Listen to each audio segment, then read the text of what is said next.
Cube Radio.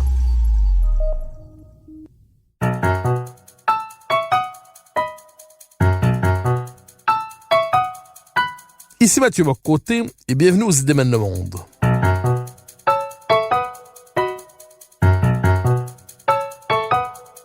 Nous chercherons à comprendre, à travers le regard des intellectuels québécois et européens, les grands débats qui façonnent notre monde.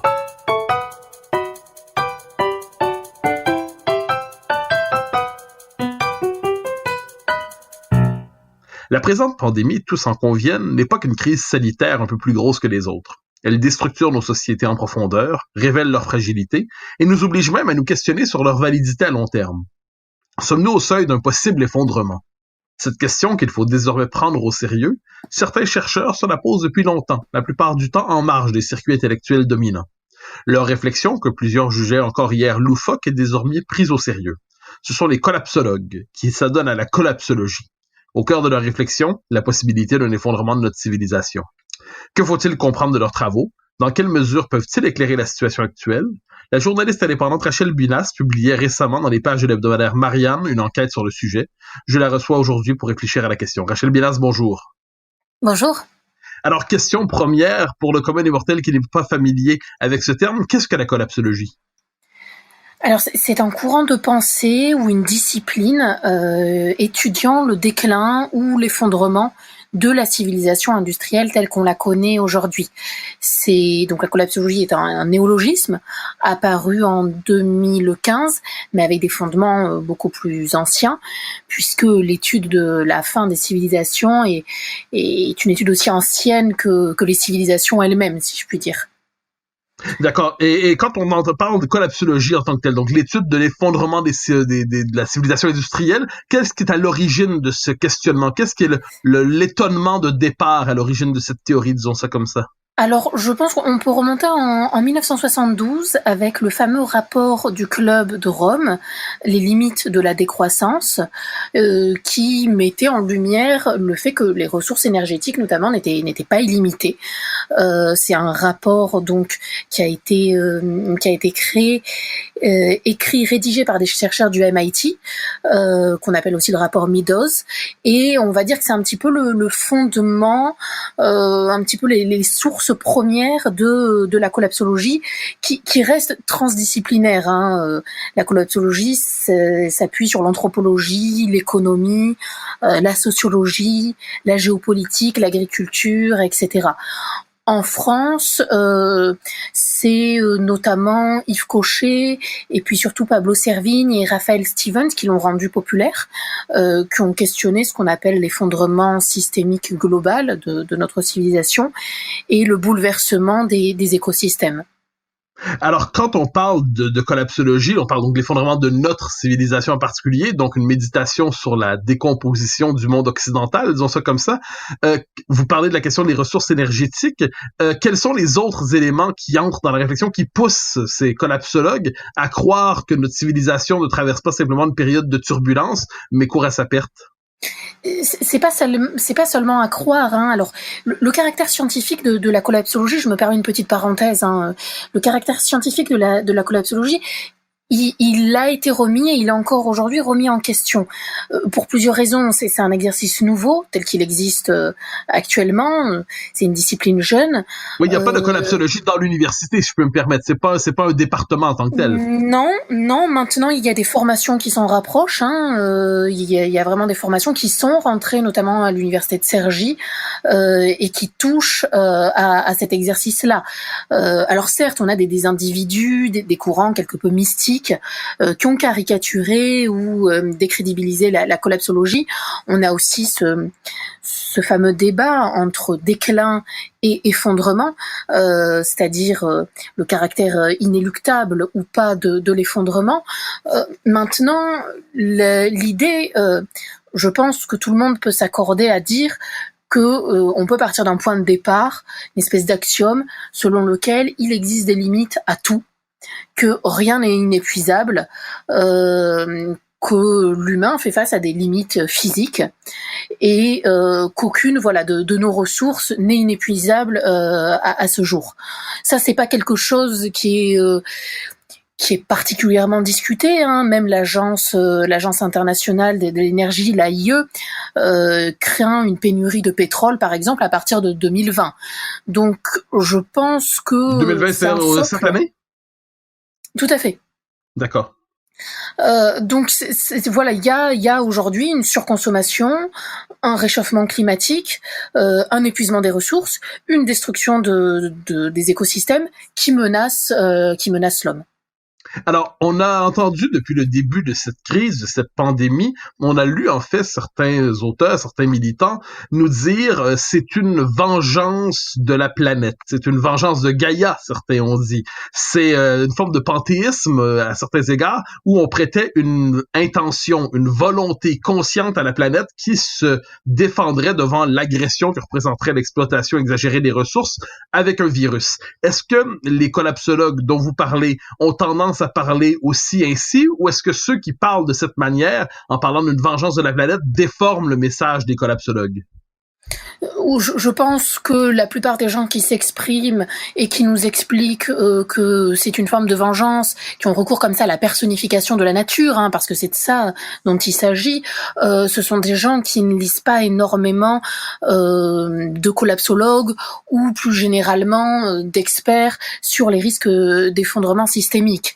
Et puis ce sont souvent des gens, vous remarquerez, qui sont en bonne santé et qui ont le ventre plein, hein, parce que quand on se réjouit de ce genre de choses, de cette espèce de pensée magique qui nous empêche en réalité de penser, de réfléchir, c'est que quelque part on ne souffre pas réellement et qu'on n'a pas beaucoup réfléchi à ce genre de problématique, parce que ce sont des enjeux qui demandent une certaine rigueur intellectuelle.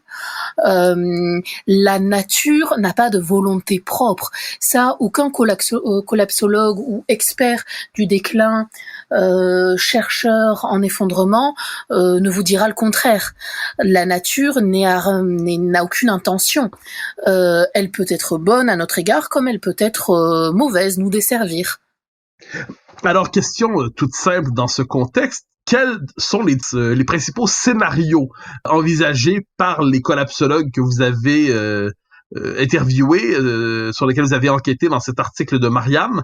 Donc, quels sont les scénarios d'effondrement? Est-ce qu'on parle d'un effondrement brutal? Est-ce qu'on parle d'une décomposition lente? Est-ce qu'on parle d'une situation irréversible? Est-ce qu'on parle d'une situation qui peut être ressaisie? Quels sont les principaux scénarios avec lesquels les collapsologues nous invitent à jouer, dans lesquels ils nous invitent à nous projeter? Alors, il y a plusieurs théories. Ceci dit, je voudrais préciser une petite chose, c'est que beaucoup de ce qu'on appelle aujourd'hui les collapsologues, et avec lesquels j'ai eu la chance d'échanger, ne se revendiquent pas forcément collapsologues. Ils se revendiquent plutôt, comme je disais, spécialistes en effondrement ou en déclin, mais la collapsologie, c'est encore une étiquette qui est pour certains difficile à porter. Je ferme ma parenthèse. Les scénarios, en effet, sont différents. Alors, aucun réellement ne vous dira voilà comment ça va se passer, hein, parce qu'ils n'ont pas de boule de cristal, ils n'en savent rien, et personne aujourd'hui peut comme ça définir le scénario qu'on va vivre. Ce ne sont pas des voyants.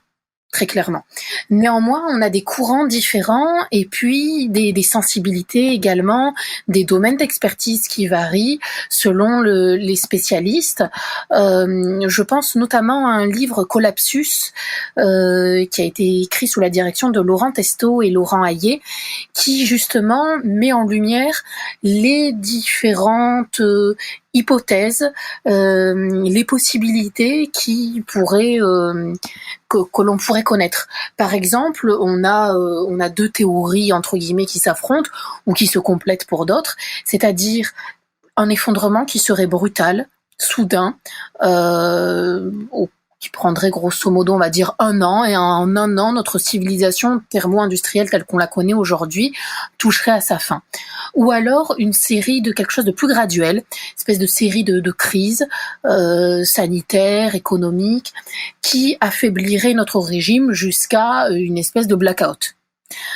Ça peut être aussi quelque part un peu les deux, hein, c'est-à-dire une série de crises et puis tout d'un coup une crise majeure, mais qui serait la résultante de déclin progressif. Alors, dans ces différents scénarios, est-ce que les collapsologues reconnaissent d'une manière ou de l'autre, que ceux que vous avez interviewés, est-ce qu'ils reconnaissent d'une manière ou de l'autre ce qui se passe en ce moment, la pandémie, le grand confinement, l'encasernement, avec leur cadre d'analyse, est-ce qu'ils disent, ah ben c'est ce qu'on voyait venir, sur le mode, voilà exactement ce qu'on redoutait d'une manière ou d'une autre? Oui, alors, oui et non. Ils ne l'avaient pas prévu. Encore une fois, ce ne sont pas des voyants. Maintenant, personne n'est surpris. Aucune surprise, déjà parce que c'est propre à l'histoire de nos civilisations, qui a connu un certain nombre de crises sanitaires, la peste noire, la grippe espagnole, qui n'ont, ceci dit, qui n'ont pas fragilisé les sociétés, les modèles de société, qui étaient à l'époque, je pense, aussi particulièrement résilients. Aujourd'hui, c'est beaucoup plus difficile. En effet, je pense par exemple à Arthur Keller qui se penche un petit peu sur ces risques systémiques et les stratégies de résilience. Il nous le dit, cet épisode du Covid-19, il est l'illustration d'une crise systémique, à la fois dans ses conséquences, mais aussi dans ses causes. C'est-à-dire qu'on a l'émergence d'un virus né sur ces marchés avec des conditions d'hygiène extrêmement douteuses, ces marchés aux animaux, les animaux sauvages, qui sont l'illustration comme ça d'un rapport utilitariste entretenu par l'homme avec la nature. On a une propagation d'un virus grâce à des flux extrêmement importants. Cette épidémie est devenue très très vite une pandémie quand il fallait plusieurs dizaines d'années pour que certaines maladies traversent des continents. Aujourd'hui, c'est quelques semaines tout au plus. Et enfin, un manque de préparation qui est pour eux extrêmement important, un manque de préparation de la part des individus, de la part de nos sociétés, qui ne sont pas du tout optimisées pour gérer ce genre d'événements. Alors, normalement, moi, non, je parle pas ici des collapsologues, mais ceux qui se passionnent d'une manière ou de l'autre pour les questions liées à la décadence, en d'autres temps, on disait ça ainsi, il y a toujours un chapitre à la fin du livre qui nous dit « Tout ça peut ne pas arriver si vous m'écoutez ». Cette idée, oui, tout peut s'effondrer, mais un geste ultime et rédempteur est possible d'une manière ou de l'autre. Voilà quelles réformes peuvent nous éviter le pire que j'anticipe et que j'annonce. Est-ce qu'il y a aussi, chez les collapsologues, d'une manière ou de l'autre, non pas seulement une description, des anticipations, des prédictions, des scénarios, mais aussi des mesures, des politiques, des réformes proposées censées nous éviter ce qu'ils nous annoncent? En d'autres termes, y a-t-il un peu d'espoir? Y a-t-il un que faire? Alors certains sont prescripteurs, d'autres non, pour tout vous dire. Certains se penchent beaucoup plus sur le diagnostic, sur aussi les capacités de résilience des sociétés, sur les enjeux en termes de sécurité, parce que c'est extrêmement important que ça pose, sécurité alimentaire, sécurité géopolitique, etc. D'autres sont en effet un peu plus prescripteurs, un petit peu plus engagés. Il faut néanmoins dire que la plupart de ces collapsologues, tels qu'on les définit aujourd'hui, sont des gens qui ont des profils extrêmement variés. Certaines viennent de l'agriculture, je pense à Laurent Testo, qui est un ancien journaliste scientifique, à Vincent Mignereau, qui lui est psychologue clinicien de formation. Ils ont des profils très différents et ils font ça sur leur temps libre. Ils se détachent de l'engagement politique très souvent.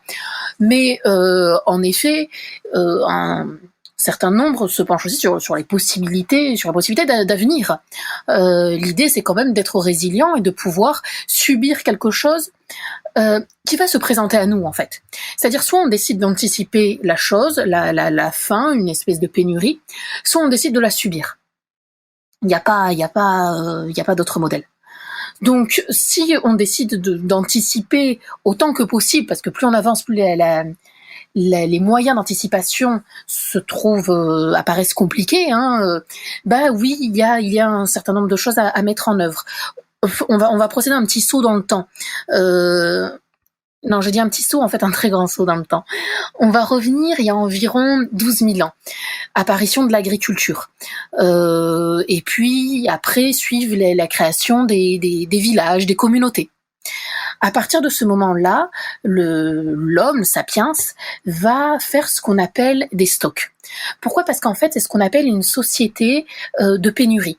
Une société qui se dit qu'elle n'est pas toute puissante et qui peut y arriver des moments dans l'histoire, dans l'année même, de saison, qui vont l'amener à connaître des manques.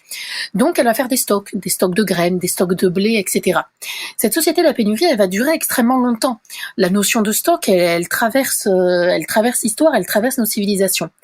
Et puis, au 19e siècle, grosso modo, on découvre les ressources naturelles, on découvre les ressources énergétiques, en fait, le pétrole. Et là, on va passer d'une société de pénurie à une société de l'abondance.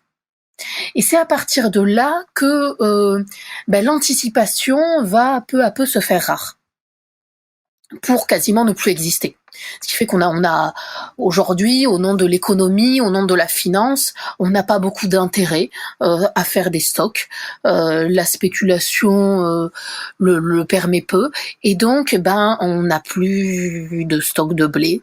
On n'a pas, pour toute une série comme ça de matières premières, on n'a pas de réserve. Et lorsqu'une crise arrive, on se dit que finalement la technologie pourra régler le problème. Sauf que c'est terminé, nos chaînes d'approvisionnement sont devenues extrêmement complexes, extrêmement lointaines, et quand la chaîne d'approvisionnement ne fonctionne plus, il est difficile de pouvoir subvenir aux besoins d'une société.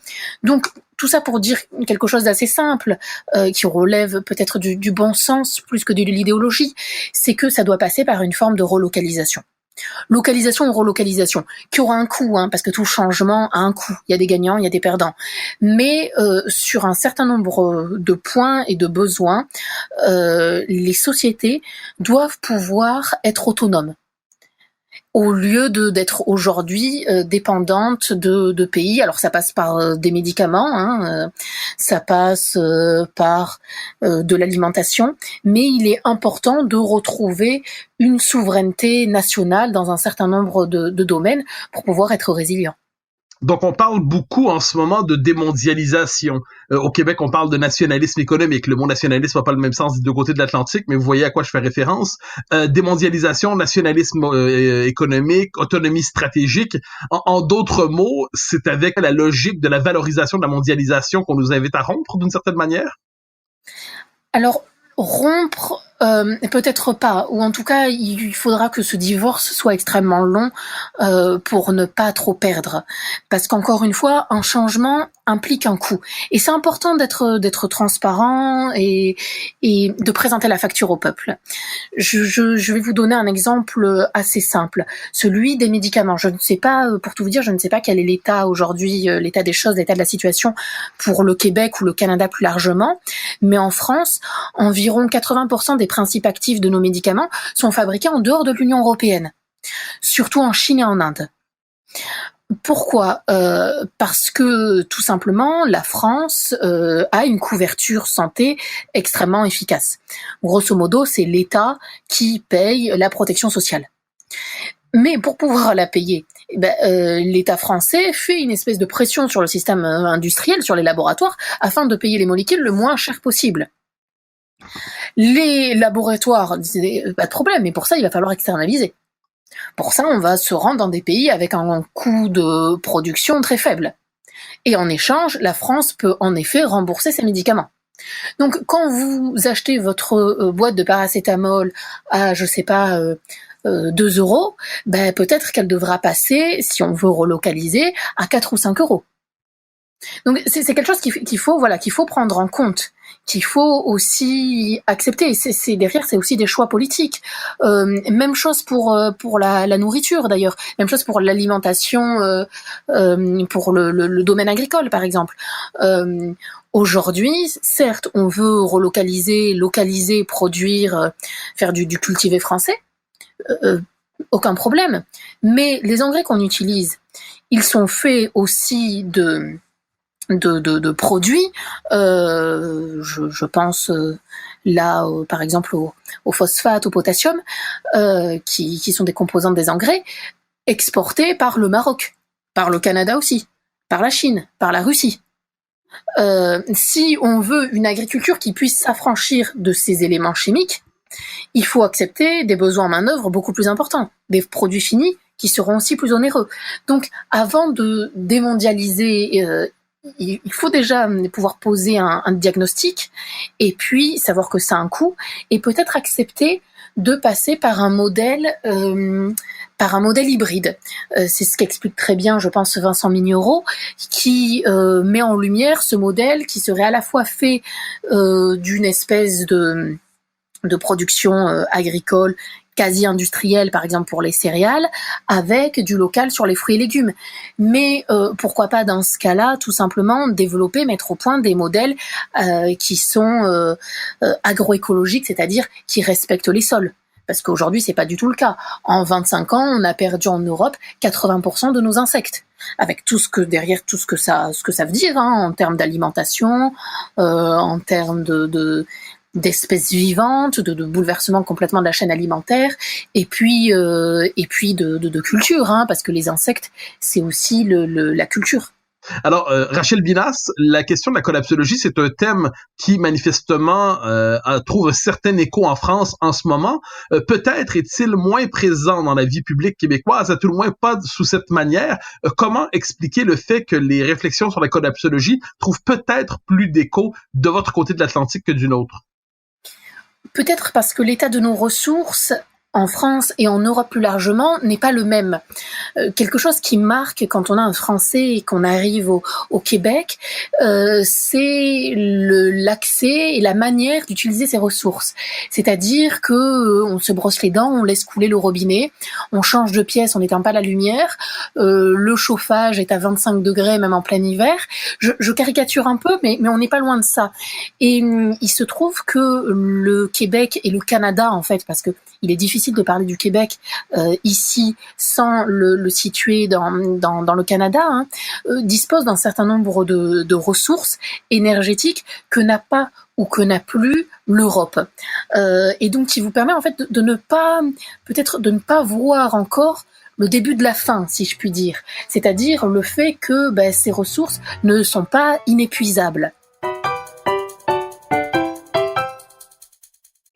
Chaque verre propose des saveurs, des images et des souvenirs de nos plus beaux coins du Québec. La distillerie La Chaufferie et le renommé chef distillateur Vincent Van Horn conçoivent des spiritueux à partir de produits exclusivement locaux. Goûtez le terroir québécois à travers le rail à l'érable Sugar Shack, le gin Furlong ou encore la vodka Lemay, une des rares vodkas québécoises. Donnez à vos cocktails l'alcool qu'ils méritent. Recherchez les spiritueux de la distillerie La Chaufferie, alcool québécois du grain au verre, sur Facebook, Instagram et lachaufferie.ca. Ou mieux, visitez en personne la distillerie et sa boutique.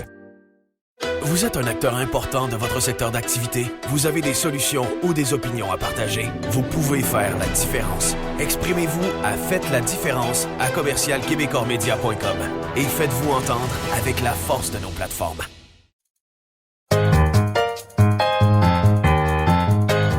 Alors, je vous amène sur un terrain un peu différent, mais vous allez voir très bien le lien. On parle depuis quelques années en Amérique, peut-être en Europe aussi, mais en Amérique, à tout le moins, la mouvance existe, de mouvements survivalistes, disons ça comme ça, qui, eux, sans en avoir la théorie nécessairement ou une théorie aussi élaborée, envisagent, anticipent, annoncent, prophétisent quelque chose comme un effondrement d'une manière ou de l'autre.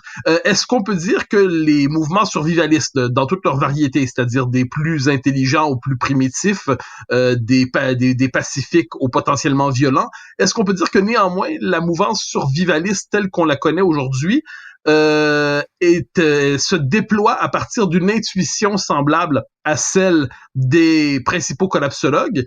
Et comment analysez-vous ou comprenez-vous cette mouvance survivaliste? Tout à fait, je pense que sur le diagnostic, ils se rejoignent. Et puis ça part aussi de l'observation, tout simplement, de ce qui les entoure. Maintenant, il me semble qu'à certains égards, je suis loin d'être une spécialiste, et loin de moi l'idée de les insulter ou de faire preuve de mépris à leur égard.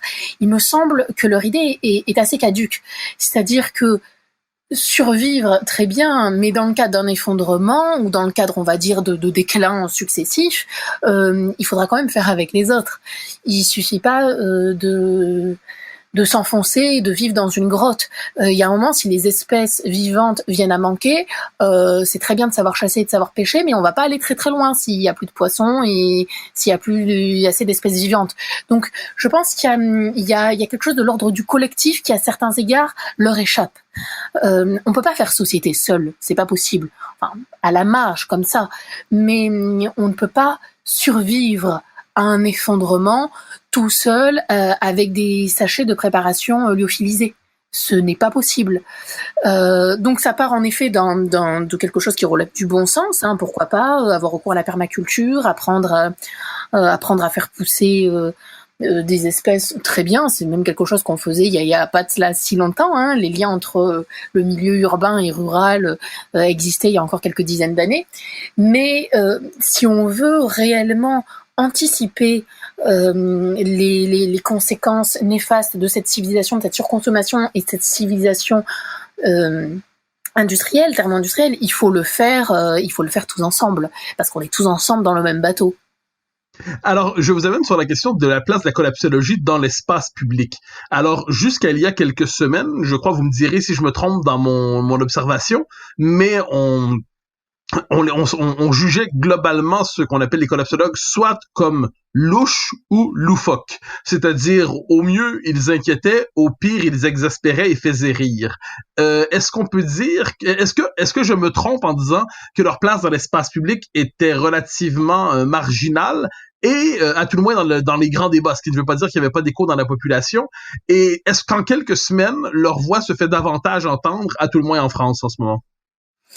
Tout à fait. Alors, en effet, vous avez raison de dire qu'il y avait quand même un écho auprès de la population. Par exemple, une étude de la Fondation Jean Jaurès, qui a été menée, si je ne me trompe pas, en novembre dernier, novembre 2019, bien avant le confinement et avant que la crise sanitaire ne soit déclarée, montrait que 65% des Français étaient d'accord avec l'idée que, je cite, la civilisation telle que nous la connaissons actuellement va s'effondrer dans les années à venir. 65% des Français, 71% des Italiens. Donc c'est quand même quelque chose qui est largement répandu. Ensuite, oui, c'est vrai que je pense que sur le diagnostic, ça, mis à part peut-être certains idéologues, tout le monde s'accorde à dire que la disparition des insectes, le fait que par exemple nos terres ne soient aujourd'hui plus fertiles du tout, qu'on les ait complètement appauvries, c'est un problème. C'est un problème auquel il faut remédier, sur le fait que voilà le pétrole va venir à manquer dans quelques dizaines d'années tout au plus. C'est une question, ça va être un enjeu, l'enjeu de l'eau également. Maintenant, en effet, les collapsologues en eux-mêmes, ou du moins les individus comme ça qui sont des spécialistes du déclin ou des risques systémiques, et avaient peu d'écho dans les médias. Pour je pense des raisons diverses, comme je vous l'ai dit, certains avaient caricaturé un petit peu la collapsologie, et puis je pense aussi qu'il y a une peur en fait qui est un petit peu plus profonde, c'est-à-dire que on n'a pas envie de se pencher sur un sujet qui a un effet un peu repoussoir. C'est compliqué de se dire que on avance dans une direction qui n'est pas la bonne. Et que on se rapproche de plus en plus du précipice, et que moins on anticipe, plus on va subir un changement profond. Plus on subira ce changement profond, plus les perdants seront nombreux, et qu'il nous faut aujourd'hui revoir notre manière de consommer. Et c'est un changement qui est tel que aucun individu, mais en fait aucun être vivant, n'a envie de se projeter dans un tel scénario. Le problème, c'est que on n'est pas tout puissant, et que force est de constater qu'il y a des limites physiques à notre consommation et notre manière de vivre, notre mode de vie actuel. C'est très difficile de s'interroger là-dessus, parce que c'est remettre en question tout un paradigme, toute une espèce de schéma mental avec lequel on a grandi. Alors, le temps file, il nous reste le temps de deux bonnes questions, cela dit. Une question qui me semble essentielle dans les circonstances. Qui dit effondrement, dit décomposition de l'ordre social, dit possibles émeutes, dit possible révolte.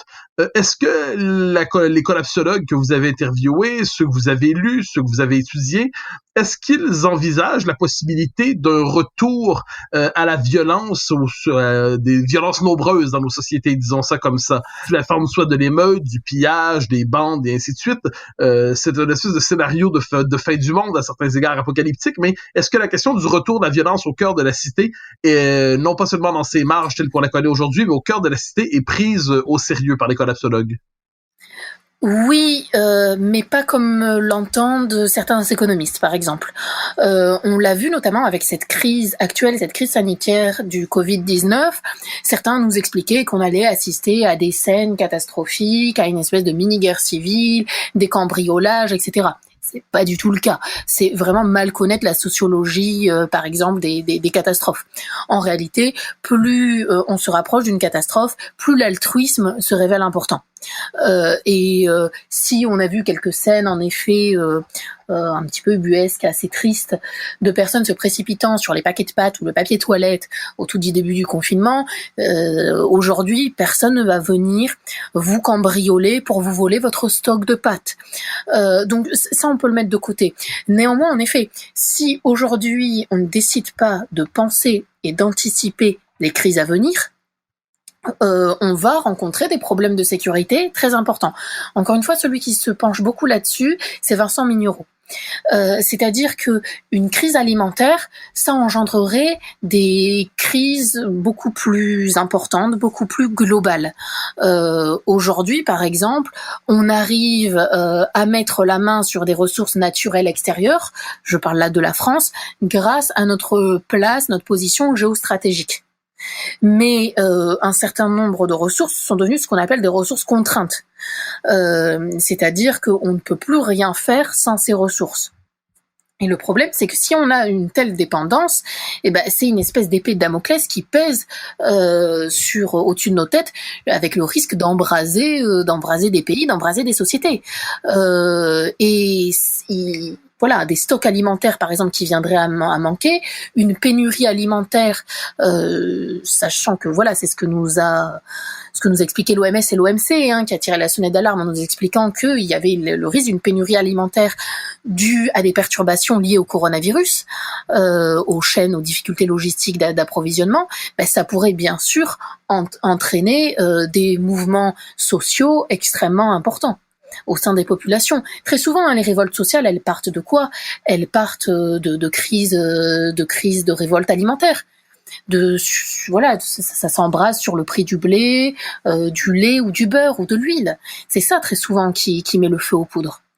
Alors, dernière question, et je vous demanderai à la fin une recommandation de lecture sur le mode d'introduction à la collapsologie. Mais dernière question, est-ce qu'on peut dire que chez certains collapsologues, certains présentent probablement la situation de manière bouleversée, inquiète, effarée, est-ce qu'on trouve, cela dit, chez certains d'entre eux, mais j'entends pas chez les marginaux, mais les plus sérieux, une forme j'utilise le terme avec des guillemets, mais de réjouissance apocalyptique. C'est-à-dire, au moins la Terre va pouvoir respirer, au moins notre société va pouvoir reprendre son rythme, au moins on va se délivrer d'un modèle de civilisation qui tient pas, donc une forme de jouissance morbide dans la crise. Est-ce que c'est présent aussi chez les collapsologues, ou on trouve ça surtout chez des idéologues qui viendraient parasiter leurs travaux? Non, plutôt la réponse 2, mon général. Non, surtout chez des gens qui s'appuient sur très peu de travaux et qui ont extrêmement peu de recul à l'égard de ces problématiques-là, pour une raison très simple, c'est que aucun des collapsologues ou experts en risque avec lesquels j'ai échangé ne pense que cette crise actuelle, celle du Covid-19, va bouleverser notre modèle. Aucunement.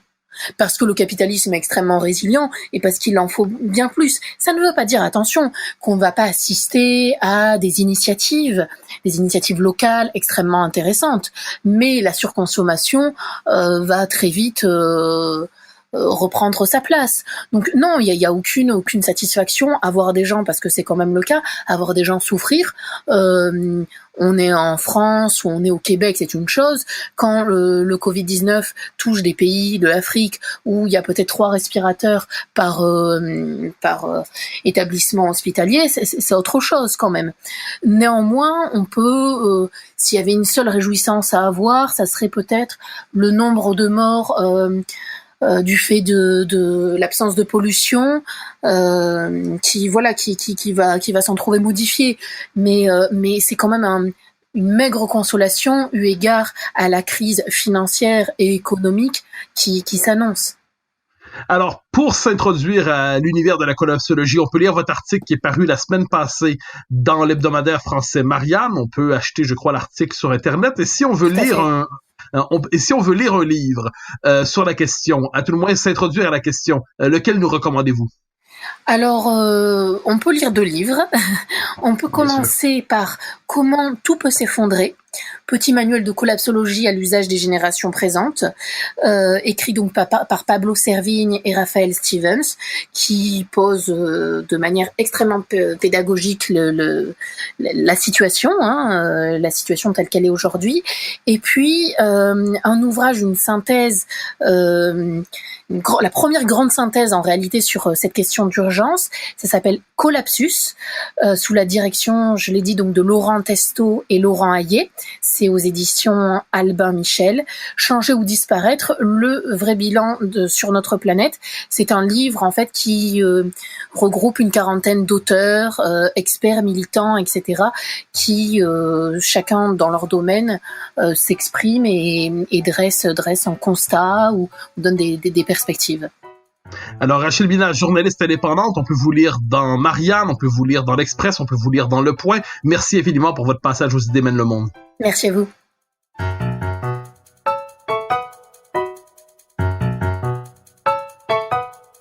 Chers auditeurs des Idées mènent le monde, vous pouvez faire connaître le balado sur vos réseaux sociaux en partageant les épisodes que vous aimez.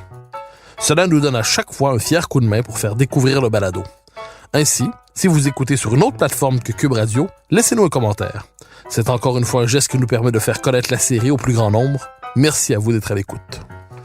Vous pouvez me suivre sur Twitter et sur Facebook. Vous pouvez également lire mes chroniques chaque mardi, mercredi, jeudi et samedi dans le Journal de Montréal.